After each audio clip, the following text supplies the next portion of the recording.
새 예루살렘. 요한계시록 21장 9절에서 27절 말씀입니다. 7 대접을 가지고 마지막 7 재앙을 담은 7 천사 중 하나가 나와서 내게 말하여 이르되, 이리 오라. 내가 신부 곧 어린 양의 아내를 내게 보이리라 하고, 성령으로 나를 데리고 크고 높은 산으로 올라가 하나님께로부터 하늘에서 내려오는 거룩한 성 예루살렘을 보이니, 하나님의 영광이 있어 그 성의 빛이 지극히 귀한 보석 같고 벽옥과 수정같이 맑더라. 크고 높은 성곽이 있고 12문이 있는데 문에 12 천사가 있고 그 문들 위에 이름을 썼으니 이스라엘 자손 12지파의 이름들이라. 동쪽에 세 문, 북쪽에 세 문, 남쪽에 세 문, 서쪽에 세 문이니, 그 성의 성곽에는 12 기초석이 있고 그 위에는 어린 양의 12 사도의 12 이름이 있더라. 내게 말하는 자가 그 성과 그 문들과 성곽을 측량하려고 금 갈대 자를 가졌더라. 그 성은 네모가 반듯하여 길이와 너비가 같은지라. 그 갈대 자로 그 성을 측량하니 12,000 스타디온이요 길이와 너비와 높이가 같더라. 그 성곽을 측량함에 144 규빗이니 사람의 측량 곧 천사의 측량이라. 그 성곽은 벽옥으로 쌓였고 그 성은 정금인데 맑은 유리 같더라. 그 성의 성곽의 기초석은 각색 보석으로 꾸몄는데, 첫째 기초석은 벽옥이요, 둘째는 남보석이요, 셋째는 옥수요, 넷째는 녹보석이요, 다섯째는 홍마노요, 여섯째는 홍보석이요, 일곱째는 황옥이요, 여덟째는 노곡이요, 아홉째는 담황옥이요, 열째는 비치옥이요, 11째는 청옥이요, 12째는 자수정이라. 그 12문은 12 진주니 각 문마다 한 개의 진주로 되어 있고 성의 길은 맑은 유리 같은 정금이더라. 성 안에서 내가 성전을 보지 못하였으니 이는 주 하나님 곧 전능하신 이와 및 어린 양이 그 성전이시니라. 그 성은 해나 달의 비침이 쓸데없으니 이는 하나님의 영광이 비치고 어린 양이 그 등불이 되심이라. 만국이 그 빛 가운데로 다니고 땅의 왕들이 자기 영광을 가지고 그리로 들어가리라. 낮에 성문들을 도무지 닫지 아니하리니 거기에는 밤이 없음이라. 사람들이 만국의 영광과 존귀를 가지고 그리로 들어가겠고, 무엇이든지 속된 것이나 가증한 일 또는 거짓말하는 자는 결코 그리로 들어가지 못하되 오직 어린 양의 생명책에 기록된 자들만 들어가리라. 우리 하나님께 감사와 영광의 박수를 드리겠습니다. 오늘 아침에도 또 하나님의 은혜가 또 이 전을 가득 메운 여러분 모두에게 충만하게 임하기를 소원합니다. 성가대 찬양을 듣고 우리 예배팀 찬양을 들으니까 다시 한번 우리가 이 천국 거룩한 성을 향한 열망을 또 뜨겁게 가지게 됩니다. 오늘 말씀 가운데 큰 은혜가 임하기를 바랍니다. 함께 기도하시고 하나님 말씀 보겠습니다. 부족하고 쓰러지기 잘하는 연약한 종을 주님께서 하나님의 은혜로 단단히 붙드시고 오늘 하나님의 영광만이 깊이 있게 분명하게 우리 사랑하는 성도들의 가슴에 전달되게 하여 주옵소서. 예수님의 이름으로 기도했습니다. 아멘. 동서양의 역사에는 보면 각각 화려했던 제국의 과거를 보여주는 대단한 규모의 성들이 많았습니다. 아직까지 남아있어서 우리의 눈과 귀에 익숙한 동서양 제국의 대표적인 성들 몇 가지만 한번 살펴보기로 하겠습니다. 일반 상식을 테스트하는 차원에서 이 성은 어떤 성이겠습니까? 이름 아시는 분? 네, 일부 예배에서 한 2개가 틀리고 다들 맞추셨는데, 네, 이 성 어디입니까? 옆에 그 빨간 복장한 병정들 보시면 힌트가 나오는데, 예, 영국의 버킹엄 궁전이죠. 아시면서 말씀 안 하신 거죠? 예. 거대한 호수와 대정원과 미술품을 소장하고 있고 지금도 영국 여왕이 거주하고 있는 영국 왕실의 프라이드 버킹엄 궁전입니다. 두 번째 퀴즈를 내겠습니다. 여기는 어딘지 아시겠습니까? 예, 베르사유는 아시는데 우리 버킹엄 쪽으로는 태양왕 루이 14세가 자존심을 걸고 밀어붙여서 세운 이 대궁전 안은 수많은 예술 걸작품들과 실내 장식들로 가득 차 있습니다. 특히 궁전 중앙부에 위치해서 황제를 아련하려면 반드시 거쳐야 되는 거울의 방은 제1차 대전이 끝날 때 그 조약이 사인된 곳입니다. 특히 방사성 정원은 군주가 있는 중앙에서부터 사방으로 뻗쳐나가는 상징적인 정원인데 왕의 권세가 자연 만물까지도 지배한다는 프랑스 왕실의 오만의 극치였죠. 이 베르사유 궁전공사의 그 지나친 무리함으로 말미암아 민중의 분노가 극에 다다랐고 이것은 곧 프랑스 혁명의 도화선이 되기도 합니다. 세 번째 거는 조금 어렵습니다. 디즈랜드의 모델이 되기도 했던 이 성의 이름은 뭐겠습니까? 참고로 독일에 있습니다. 예? 하이델베르그 아닙니다. 가까이 했습니다. 하이델베르, 네. 노이슈반슈타인. 누가 맞췄어요? 요한계시록 책에 나오면 저분에게는 제가 사인해서 하나 드리기로 하겠습니다. 노이슈반슈타인, 아주 유명한 성이죠. 19세기 말에 근데 정신적으로 불안정했던 루드위크 2세가 지은 성입니다. 중세의 웅장함과 이 바그너의 음악을 합친 예술 작품을 만들겠다고 무리해서 저 성을 세웠는데 오래 살지 못했죠, 루드위크 2세가. 네 번째는 또 유명한 성이죠. 어디입니까? 중국의 자금성입니다. 자금성이 혹시 무슨 뜻인지 아시는 분 계십니까? Forbidden City, 금지된 도시라는 곳이죠. 500년 동안 일반인들은 들어가지를 못했던 곳입니다. 들어가 보면 별거 없는데 그냥 500년 동안 못 들어가게 해놨어요. 한 100만의 인부들이 동원되었고 이 자금성에 있는 방의 수만 9,000개가 있습니다. 이 자금성에 가보신 분들은 알겠지만 들어가면 또 성이 있고 들어가면 또 성이 있고 중국인들 도대체 속을 알 수 없는 중국인들과 똑같은 그런 식의 지어진 자금성이죠. 특별히 암살자들의 침입을 경계해서 나무를 다 베어 넘겨서 돌밖에 없는, 그래서 여름에는 무지 덥고 삭막한 그 자금성입니다. 그 다음 것도 유명한데 아시죠? 뭡니까? 만리장성이죠. 만리장성 누가 지었는지 아십니까? 진시황이 시작해서 명나라 왕조 때 완공한 것입니다. 동원된 인력만 30만 명이 넘고 산 꼭대기에다가 돌을 갖고 와서 지었기 때문에 수많은 사람들의 생명이 희생된 만리장성입니다. 혹자는 달에서 보이는 유일한 지구의 건축물이라는 말이 있지만 확인되지 않은 말입니다. 지금 보존된 것만 길이가 3,000km가 넘죠. 하지만 만리장성도 2번이나 야만족의 침입에 뚫리고 말았습니다. 그 다음 거 여러분, 우리나라 가까이 있는 건데 오사카 성이죠. 누가 지었죠 저거? 여러 사람이 지었는데 처음 지은 사람은 도요토미 히데요시입니다. 그래서 쇼군의 일본의 권력을 자기가 쥐었다는 걸 보여주기 위해서 도요토미 히데요시 가문의 권세를 자랑하기 위해서 세웠는데 히데요시가 죽고 나서 바로 도쿠가와 이에야스에게 무너지면서 이에야스가 허물고 더 큰 성을 다시 오사카 성을 세웠어요. 근데 그것도 나중에 불타버린 뒤에 1931년도에 일본 정부가 다시 세운 것입니다. 저는 2차 대전 때 왜 안 부서졌는지 잘 모르겠습니다. 그 다음 거는 우리 애국하시는 분들은 잘 알겠지. 뭐죠? 경복궁입니다. 경복궁 이름 누가 지었는지 아시는 분? 정도전이 지었습니다.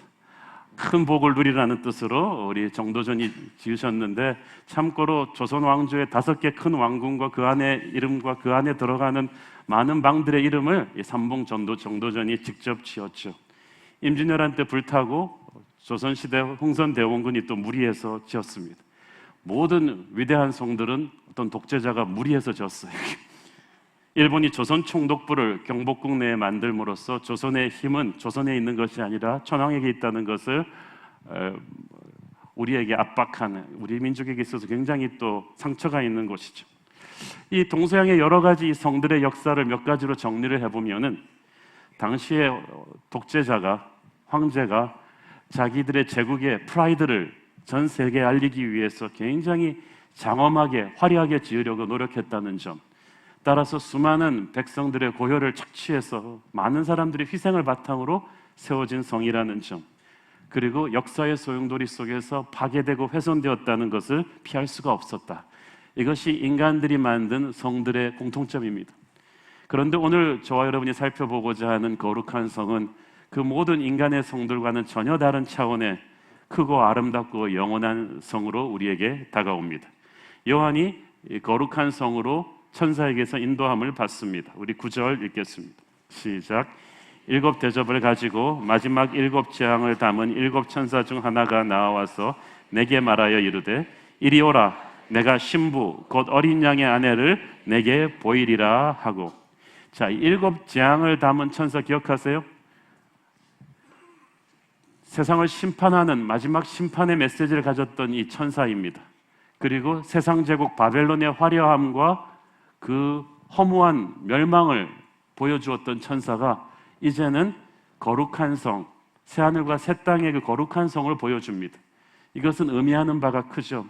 옛 하늘과 옛 땅의 심판을 받고 이 세상이 무너지고 난 뒤에 우리에게 완전히 다가오는 것이 바로 거룩한 성입니다. 그때까지는 우리는 천국의 그림자만 볼 수 있을 뿐이고 이제는 영혼 속에서 천국의 실체를 보게 됩니다. 천사는 말합니다. 내가 신부 곧 어린 양의 아내를 내게 보여주겠다. 어린 양은 예수 그리스도이시고 거룩한 성 예루살렘은 주님의 신부된 우리 하나님의 백성들이 모여서 살게 될 그런 곳입니다.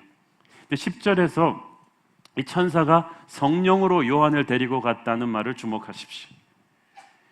천사가 큰 성 바벨론의 화려함과 그 뒤에 숨은 허무함과 패망을 보여줄 때도 성령으로 인도하셨어요. 그런데 이제 거룩한 성 예루살렘을 보여줄 때도 성령으로 인도하십니다.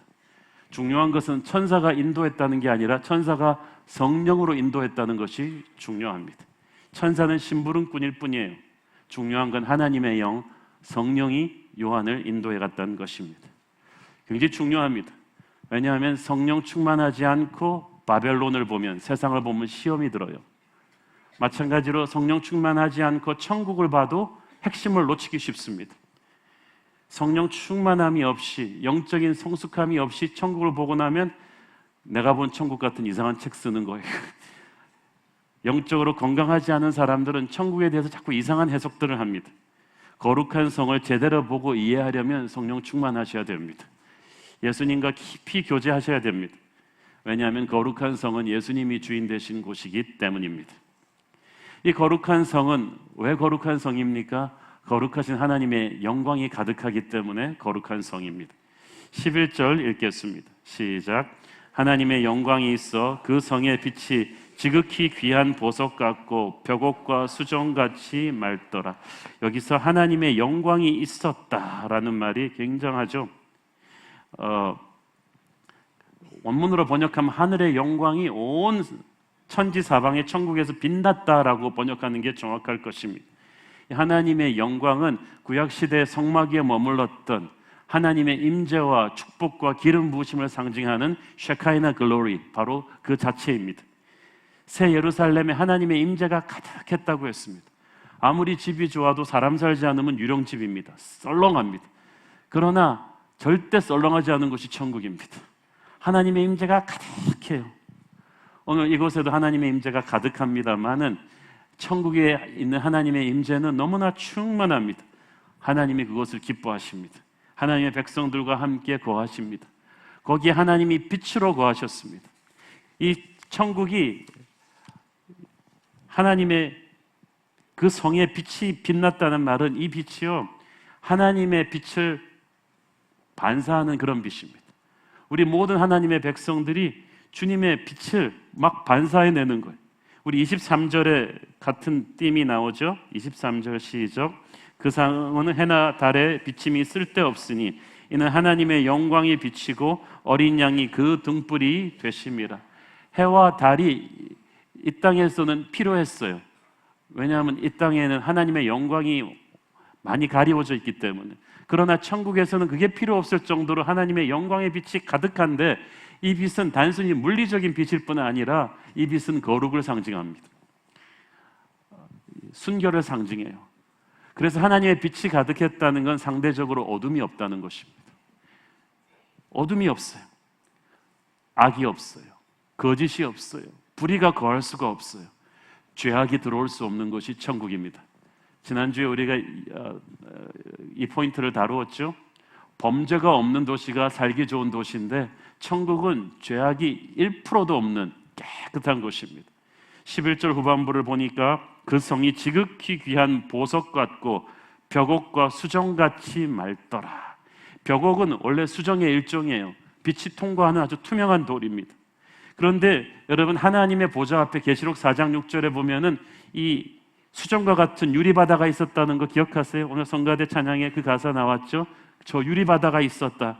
진짜 유리바다가 있었다는 것이 아니라 하나님의 보좌 앞이 그토록 깨끗했다는 거예요. 그토록 거룩했다는 거예요. 어떤 거짓과 죄악도 거기에 없었다는 것입니다. 천국은요, 진짜 청정도시예요. 우리는 공기가 맑고 좋아야 청정하다고 하는데 호흡하는 공기 정도가 아니라 영의 공기가 깨끗한 곳입니다. 여러분, 살기는 좋은 곳이라도 그 영의 공기가 더러운 곳이 있어요. 환경은 깨끗한데 사람들이 뿜어내는 영의 공기가 더러워요. 그런데 천국은 그런 게 없단 말이에요. 죄가 없는 곳입니다. 그럼 어떤 분은 얘기합니다. 그럼 나 같은 죄인이 어떻게 들어갈 수가 있는가? 천국은 죄가 없는 곳이지만 한 번도 죄를 안 지은 사람이 들어오는 것이 아니라 죄사함을 받은 사람이 들어오는 것입니다. 어린 양의 보혈로 죄 문제를 해결한 사람이 들어오는 것이 바로 천국인 줄로 믿습니다. 27절 계속해서 읽습니다. 시작. 무엇이든지 속된 것이나 가증한 일 또는 거짓말하는 자는 결코 그리로 들어가지 못하되 오직 어린 양의 생명책에 기록된 자들만 들어가리라. 어린 양의 생명책에 기록되었다는 것은 보혈을 통과했다는 거야. 우리가 한 달에 한 번씩 성만찬을 하면서 우리는 무엇을 확인합니까? 우리는 죄인이었지만 보혈을 통과함으로써 죄 문제를 사함받은 해결한 사람들임을 믿는 거예요.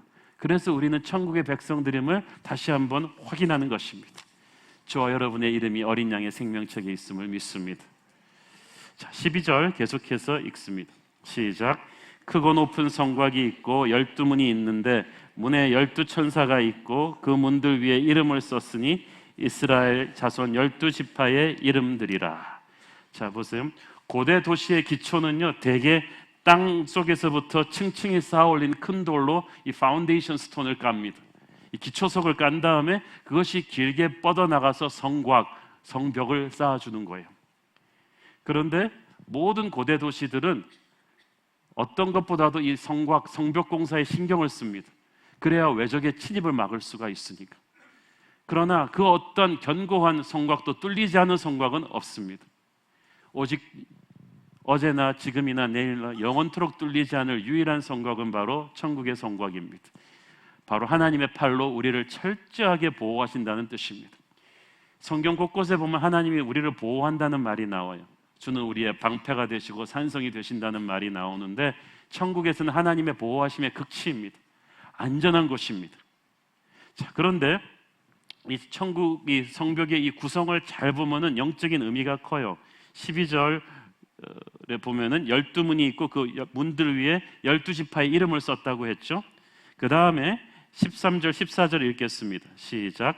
동쪽의 세 문, 북쪽의 세 문, 남쪽의 세 문, 서쪽의 세 문이니 그 성의 성곽에는 12기초석이 있고 그 위에는 어린 양의 12사도의 12이름이 있더라. 자, 이렇게 대충 보면은 이 천국성의 사면에 문이 3개씩 달려 있는데 이 문에 문패가 문 위에 딱 새겨져 있다는 거예요. 가령 문 하나를 떼서 보면 이 12문마다 구약의 12지파의 이름이 하나씩 새겨져 있어요. 예를 들어서 유다 지파의 이름이 새겨졌어요. 그런데 또 이 기초석에는 12사도의 이름이 하나씩 새겨졌어요. 예를 들어서 베드로라든지. 자, 12지파는 12지파와 12사도는 신구약에 하나님의 백성들을 총칭하는 것입니다. 그래서 이 12문에 12지파와 12사도들의 이름이 다 새겨져 있다는 것은 이 천국이 딴 사람들 것이 아니고 구원받은 모든 하나님의 백성들이 거하는 곳이라는 상징적인 의미입니다. 거룩한 성에 이 천사가 12천사가 지키고 있다는 것은 어린 양의 생명책에 기록되지 않은 사람들은 통과할 수 없도록 지키는 거예요. 이 문이 사방에 3개씩 있다는 것은 들어오기가 쉽다는 거예요. 아무나 와도 좋소. 어디든지 누구든지 하나님의 나라로 들어올 수가 있는데, 아무나 들어올 수 있지만 누구나 들어올 수는 없습니다.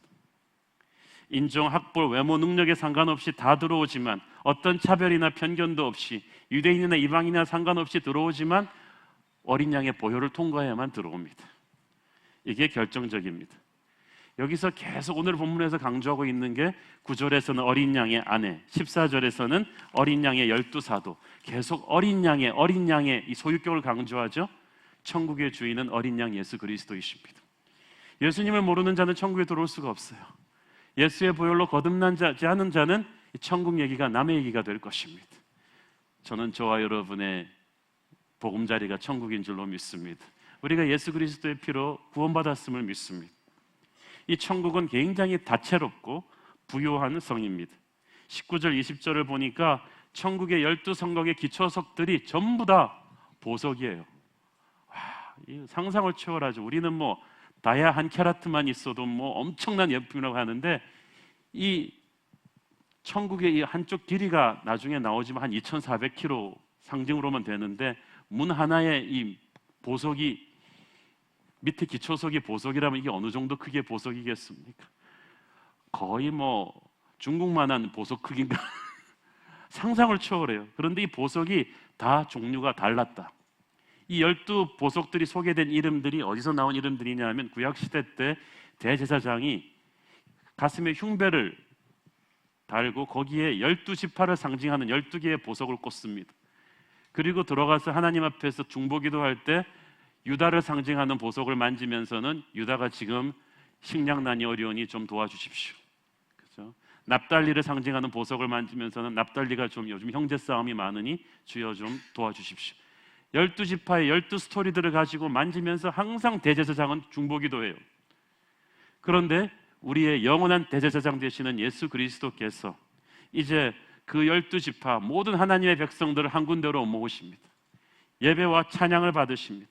그래서 천국은 이 모든 보석들이 화려하지만 각자 자기만의 특색을 지니고 있듯이, 하나님께서 그 다양한 하나님의 백성들을 하나로 품으시면서 놀라운 시너지를 만드십니다. 우리 생각에는 갈등과 분열의 원인이던 것들이 천국 가면은 이래서 조화를 이루는 거구나, 이렇게 생각을 그때 깨닫게 돼요. 우리는 왜 감리교와 장로교가 갈라졌지? 왜 장로교와 침례교가 사이좋게 지내지 않지? 왜 순복음교회가 갈라졌지? 왜 이렇게 교회와 교회들이 갈라졌죠? 자꾸 분열과 분리에 대해서 나쁘게 생각하는데, 천국에 가보면은 의미가 뭔지 그때 다 알게 되는 거예요. 하나님이 구슬이 서말이라도 꿰야 된다고 하나님이 다 꿰놓으시니까 그림이 보이는 거예요. 그러므로 여러분, 우리 각자가 다른 거에 대해서 갈등하지 말기를 바랍니다. 천국 가면은 이걸 12지파의 12보석을 하나님이 다 다채롭게 펼치시듯이 우리는 왜 달랐는지를 깨닫게 될 것입니다. 또 18절에 보니까 천성 자체가 금이라고 했죠. 천성 자체가 엄청나게 큰 이 천성 자체가 금인데, 21절에는 또 천성의 길도 금이라고 했어요. 그냥 금이 아니고 맑은 유리 같은 정금이라고 그랬어요. 금을 맑은 유리 같은 수준으로 깨끗하게 뽑아내려면요, 그건 정말 돈 많이 듭니다. 그 정도 순금으로 이 정도만 뽑아내도요, 뭐 엄청난 재산이죠.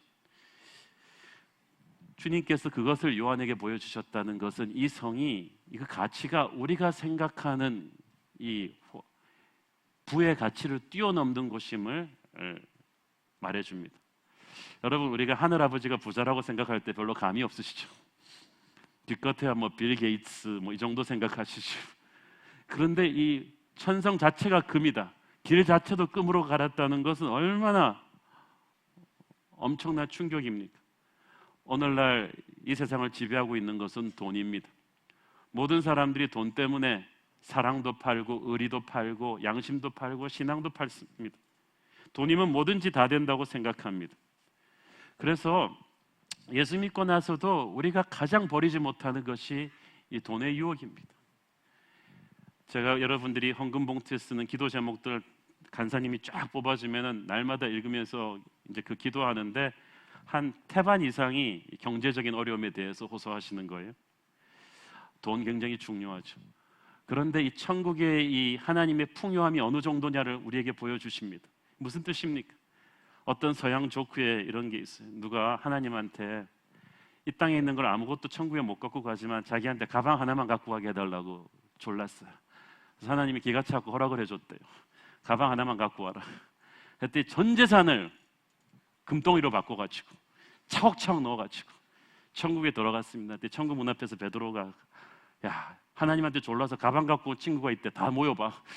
천사들이 다 모였는데 그래 그 가방에 못 들었는데 쫙 꺼내보니까 금덩이를 다 꺼내면서 저는 천국에서도 잘 살 거예요. 다 웃었다는 거 아니에요. 천국에서 너는 왜 보도블락을 갖고 와가지고 길이 다 금인데 천국에 하수도를 까는 금도 이 사람이 갖고 온 금보다도 그 금 순도가 좋아. 이 사람이 굉장히 허무해졌다는 말이죠. 세상에서는 인간과 인간을 평가하던 그 귀한 황금이 천국에서는 보도블락처럼 흔하다는 것은 우리 아버지가 갖고 계시는 이 부의 그 규모가 우리의 상상을 초월한다는 거예요. 천성 전체가 금으로 되어 있고 성강문부터 진주와 보석으로 가득하다는 그 사실을 왜 하나님께서 지금 2000년 전에 사도 요한에게 보여주셨을까요? 지금도 그렇지만 계시록 시대 때는 성도들이 진짜 가난했거든요. 그래서 이 황제 숭배를 안 했을 때 오는 가장 무서운 압박은 감옥에 가서 죽음당하는 것 이상의 압박은 경제적인 압박입니다. 누구든지 짐승의 표를 받지 않은 자는 매매를 하지 못하게 했다. 이 말은 무슨 말입니까? 우리가 배웠죠. 상인조합에 가입하지 못한다. 사업자 등록번호를 받지 못한다. 그러니까 그 당시에는 황제 숭배를 하지 않으면 길에 자판 깔고 장사 하나도 못하는 거예요. 생계 수단이 노예보다 못하게 되는 거예요.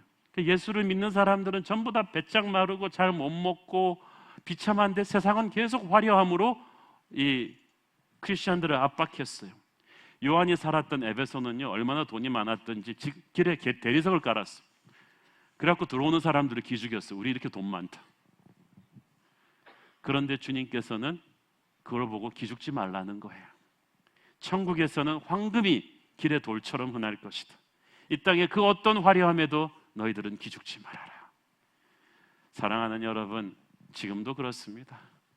우리 많은 성도들을 지금도 힘들게 하는 것은 황금의 유혹입니다. 황금의 압박입니다. 그러나 여러분이 계시록을 통해서 천국을 바라보는 사람들이라면, 영원한 천국을 가슴에 품은 사람들이라면 이 땅에서 조금 가난하다고 해서, 힘들다고 해서 스스로를 비하하지 마십시오. 교회에 와서도 다른 성도들이 탄 차와 자기의 탄 차를 비교하면서, 입은 옷을 비교하면서 초라함을 느끼는 분들 계십니까? 그럴 필요 없습니다. 당당하기를 바랍니다. 사도 바울은 가난과 핍박에 지쳐있는 초대교회 성도들에게 천국의 영광을 바라보면서 당당해지라고 격려합니다. 로마서 8장 18절 시작. 생각하건대 현재의 고난은 장차 우리에게 나타날 영광과 비교할 수 없도다. 비교할 수 없도다. 우리 아버지의 집에 있는 그 엄청난 영광이 있기 때문에 우리는 기죽지 않는 거야. 대개 이제 아프리카나 이런 데 이제 선교 여행 가보면요, 애들이 정말 선교 여행 간 사람들은 아무것도 없이 다닙니다. 어떤 마을에 가보면, 멕시코 어떤 한 마을에 갔더니 그 마을의 최고의 부자가 뭐 자기 있는 집 막 보여주고 그러는데, 우리는 막 선교 여행 다니느라고 막 볼품없이 하고 있지만 전혀 부러워하지 않았어요. 그 동네 최고 부잣집도 한국이나 미국에 돌아온 우리 집보다도 후진 거예요. 영원한 천국의 꿈을 갖고 있는 사람이 이 땅에서의 황금의 압박에 기죽으면 안 됩니다. 여러분의 천국 신앙이 확실하다면 이 물질의 압박에서부터 자유하기를 바랍니다. 이 문이, 또 천국의 문이 어떻게 되어 있습니까? 21절 보세요. 시작. 그 12문은 12진주니 각 문마다 한 개의 진주로 되어 있고. 자, 천국의 문들이 다 진주로 되어 있다. 이것도 굉장히 중요합니다. 많은 보석들이 있는데 로마 제국 안에서 그래도 최고로 쳐주던 것이 진주입니다. 왜냐하면 구하기가 어려워요. 다른 거는 뭐 보석은 다 쇠붙이나 돌덩이기 때문에 광산을 발견하면 되는데, 진주는 요즘처럼 인공 진주도 없잖아요. 진짜 바닷속에서 이 조개를 끄집어내야 되는데 이게 쉽지가 않아요. 그래서 로마에서도 그건 굉장히 귀한 보석으로 여겨져서 예수님께서는 이 진주를 천국 복음에 비유하시기도 했습니다. 그런데 단순히 그것 때문에 이 천국의 문이 진주로 되어 있는 건 아닙니다. 수많은 보석 중에서 진주만이 생명체의 고통을 통해서 만들어내는 보석입니다. 그 따가운 자기를 찍고 들어오는 그 모래알을 연한 조갯살이 끝까지 버리지 않고 참아 견딤으로써 영롱한 진주를 만들어내는 거예요. 천국은 누가 들어온다고요? 어린 양의 보혈을 통과한 사람만이. 예수 그리스도께서 십자가의 고통을 온전히 감당하시고 그 고통을 참으셔서 우리를 구원해 내신 거예요. 진주는 바로 예수 그리스도의 고난을 통해서 온 영광을 상징해요. 그 진주문을 다 통과해서, 그래서 영어로 pearly gates라고 하죠. 진주의 문, 예수 그리스도의 사랑으로 예수 그리스도의 십자가 죽음을 통과해서 영광을 얻은 성도들이 들어오는 것이 바로 천국입니다. 이것이 세상의 성과 천국 성의 차이예요. 세상의 성은 진시황은 손가락 하나도 까딱 안 했어요. 수많은 백성들을 죽이고 희생시켜서 쌓아 올린 게 만리장성이에요. 그러나 우리의 왕 되신 주님께서는 우리는 손가락 하나 까딱 안 하는데 모든 우리의 죄악을 홀로 감당하시고 십자가에서 죽으셔서 그 보혈의 영광으로 천국의 문을 만들어 주셨어요. 그것이 세상의 성과 천국의 성의 차이입니다. 이 성을 들어갈 때 우리는 문화재 관람하듯이 들어갈 수가 없어요. 우리를 위해 돌아가신 예수 그리스도의 보혈 앞에 감사하고 감사하면서 머리를 숙이고 겸손히 찬양을 부르면서 들어갈 수밖에 없는 것입니다. 이 천국의 이 스트럭처를 볼 때 중요한 것이 바로 이 10이라는 숫자예요. 이 건축 치수가 전부 다 12로 연결이 돼요. 자, 성경에 나오는 완전 숫자 중에 3이 있고 7이 있는데 계시록에서는 또 10이라는 숫자가 완전수로 계속 나오죠. 천사가 금갈대를 가지고 거룩한 성을 측량하기 시작합니다. 우리에게 이 천국이 얼마나 무한하고 영원한 것인가를 보여주기 위함이었어요. 자, 이때까지 우리가 다룬 것만 봐도 전부 다 12로 통일이 되죠. 12문, 12지파 상징했고 12돌, 12사도, 12이름. 그리고 17절에 보니까 성곽을 측량할 때 144규빗이라 그랬죠. 이게 12의 제곱이잖아요. 완전의 완전이에요. 이 천성은 완전하고 완전한 곳이란 뜻이. 더 중요한 것은 16절입니다. 자, 천성의 그 모양이 어떻게 생겼습니까? 16절 시작. 그 성은 네모가 반듯하여 길이와 너비가 같은지라 그 갈대자로 그 성을 측량하니 12,000 스타디온이요 길이와 너비와 높이가 같더라. 정입방 형체가 되겠습니다. 길이와 너비와 높이가 딱 같으니까. 그런데 한 변의 크기가 12,000 스타디온이라는 거예요. 12,000 스타디온은 2,400km 정도 됩니다. 그 미국을 LA에서부터 뉴욕까지 거리가 4,800km예요. 딱 미국 그 너비의 딱 한 중간 정도죠. 그렇지만 이래서 이거 12,000 그래서 스타디온인데 이 12,000이라는 숫자가 어디서 나왔습니까? 12 곱하기 1000이죠. 12에다가 1000을 붙인 거예요. 12는 완전수고 1000은 이스라엘 숫자에서 무한한 걸 상징합니다. 하나님의 이 왕국이 무한하다는 거예요. 우리의 숫자로 생각으로 잴 수가 없다는 뜻입니다. 그러므로 천국의 사이즈를 인간이 가지고 있는 상식으로 이해한다는 건 불가능하다는 뜻입니다. 그래서 예수님께서도 말씀하셨죠. 내 아버지의 집에 있을 곳이 많도다. 그게 우리 수준으로 이해할 수 있는 최고의 말이야. 천국의 스페이스가 크다. 하나님은 우리가 생각하는 것보다 더 크고 더 넓으신 분이다. 이 넓고 무한한 곳에 하나님을 찬양하는 예배가 가득합니다. 22절 읽습니다. 시작. 성 안에서 내가 성전을 보지 못하였으니 이는 주 하나님 곧 전능하신 이와 및 어린 양이 그 성전이심이라. 거룩한 성, 천국의 또 하나의 특징은 그 안에 성전이 없어요. 교회가 없어요. 어떤 분이 황당해서 질문하셨습니다. 아니 다른 데도 아니고 어떻게 천국에 교회가 없어요? 천국은 곳곳에 자기는 교회일 줄 알았다는 거예요. 그런데 교회가 없어요. 왜냐하면 천국 자체가 교회이기 때문이에요. 지금 우리가 살고 있는 세상은 우리의 예배가 지금 항상 방해를 받고 있어요. 사단이 권세를 잡고 있고 우리 안에 있는 죄성이 꿈틀거려서 우리가 완전히 순수한 예배로 하나님의 임재를 충만하게 누리는 것이 불가능합니다. 지금도 예배드리면서 딴 생각하는 분들 많잖아요. 방해 주파가 막 들어오는 거예요. 그래서 우리가 세상 살면서는 특히 예배드리기 어려워요. 그래서 우리가 이 땅에서 그나마 잠시라도 좀 세상과 격리시켜서 하나님에게 좀 집중하라고 예배드릴 수 있는 세팅을 만들어준 곳이 바로 교회라는 건물이에요. 성전이라는 시스템이에요.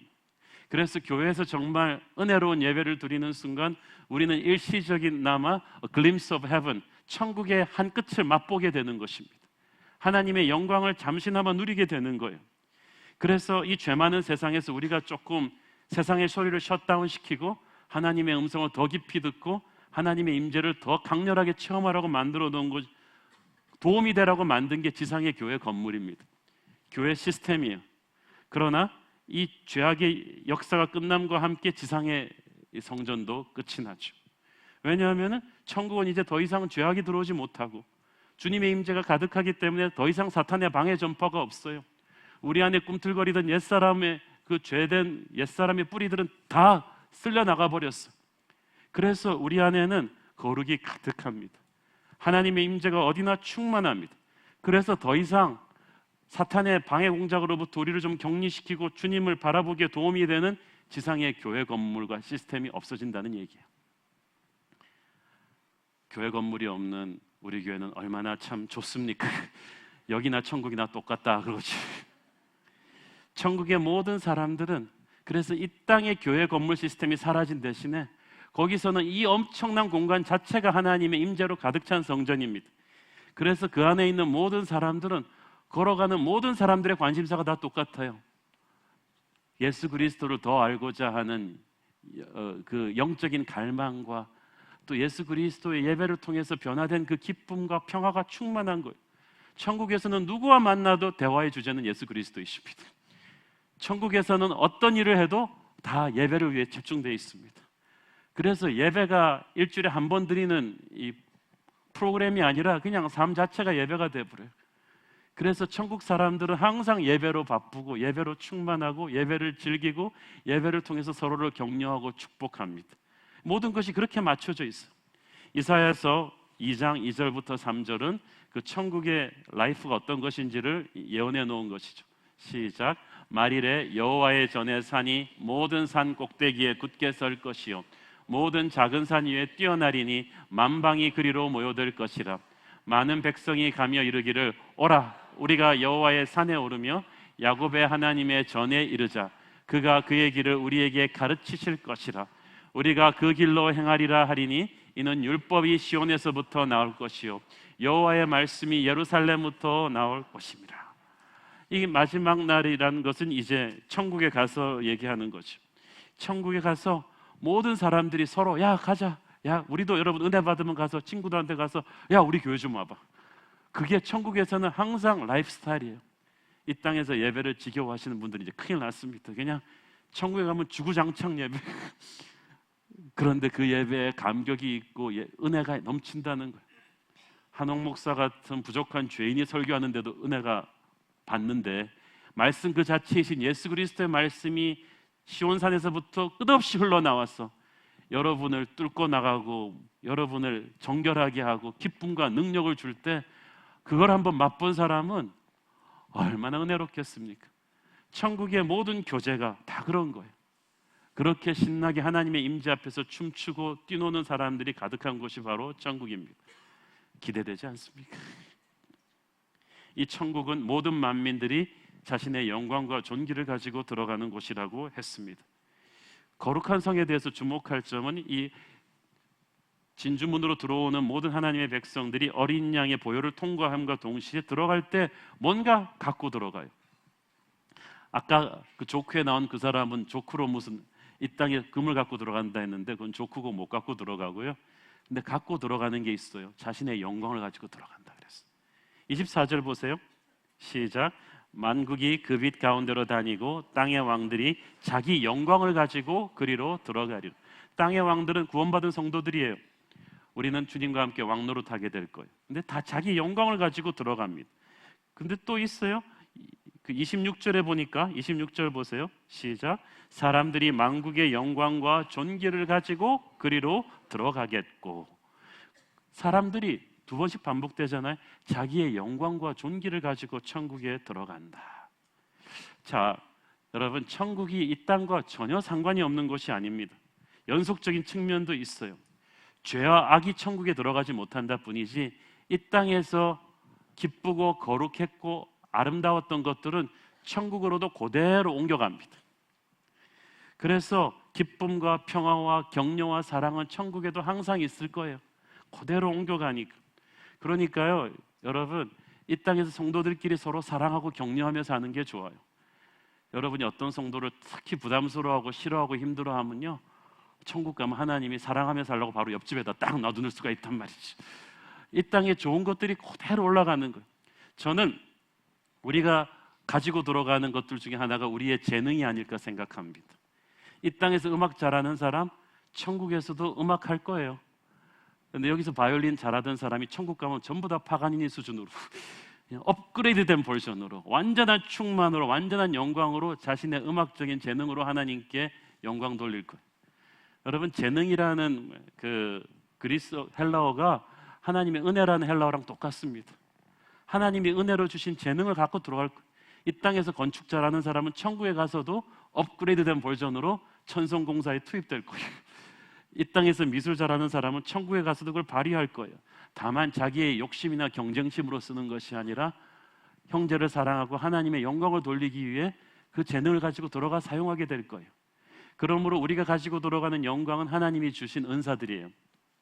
또 한 가지 우리가 가지고 들어가는 영광은 무엇입니까? 이 땅에서 선한 싸움 다 싸워서 받은 영광의 상급들이에요. 우리가 심판대 앞에서 하나님의 백성들이 받는 심판은 지옥으로 가느냐 천국으로 가느냐가 아니에요. 부끄러운 구원과 당당한 구원이에요. 상급을 얻기 위해 다름질하라 그랬잖아요. 그래서 이 땅에서 우리가 하나님을 위해서 살면서 열심히 산 대가로 천국에 쌓아온 하늘의 보화를, 그 천국의 상급을 말하는 거예요. 마태복음 6장 20절 보십시오. 시작. 오직 너희를 위하여 보물을 하늘에 쌓아두라. 거기는 좀이나 동룩이 해하지 못하며 도둑이 구멍을 뚫지도 못하고 도둑질도 못하느니라. 이게 굉장히 중요해요. 여러분, 이 땅에서 은행 잔고에다 돈 넣어둘 생각은 조금만 미뤄두고요, 하늘 은행에다가 돈을 좀 쌓으십시오. 여기서 복음을 전하고 가난한 자들을 돕고 천국에 100% 옮겨가는 게 있는데 그게 영혼 구원입니다. 여러분으로 인해서 사람이 예수를 믿었다, 하늘로 상급으로 그대로 옮겨가요. 여러분이 말씀을 가르치고 여러분이 도전을 줘서 그 사람이 격려를 받고 인생이 변했다, 천국 상급이 쌓이는 거야. 사람들이 자식의 영광과 존귀를 가지고 들어갈 때 저와 여러분이 하나님 앞에 가지고 들어갈 영광과 존귀가 충만하기를 바랍니다. 만국의 사람들이 영광과 존귀를 가지고 들어간다. 천국은 모든 백성과 민족과 방언에서 다 들어가서 하나님을 축제로 예배하는 그런 곳이 될 것입니다. 사랑하는 여러분, 우리가 사는 세상은 순식간에 지나갈 것입니다. 이 세상 그 어떤 제국도 영원하지 않았습니다. 제국이 무너질 때 화려한 성도 무너집니다. 그러나 거룩한 성 천국의 영광은 영원할 것입니다. 저와 여러분이 이 땅을 살면서 예수의 힘으로 이 땅에서 출세하려는 생각을 좀 버리고 영원한 천국을 준비하는 그런 하늘나라 백성으로 살기를 축원합니다. 기도하겠습니다. 사랑하는 아버지, 은혜를 감사합니다. 주님, 우리가 살고 있는 이 세상에 우리가 전부인 걸 알면서 전부인 줄 착각하고 살아갑니다. 그러나 우리는 영원한 천국이 있음을 믿습니다. 그 천국에서 모든 눈물과 고생과 환난이 보상받을 것임을 믿습니다. 영원한 천국을 바라보는 백성답게 당당하게 이 험한 시절을 이기게 하여 주옵소서. 예수님의 이름으로 기도했습니다. 아멘.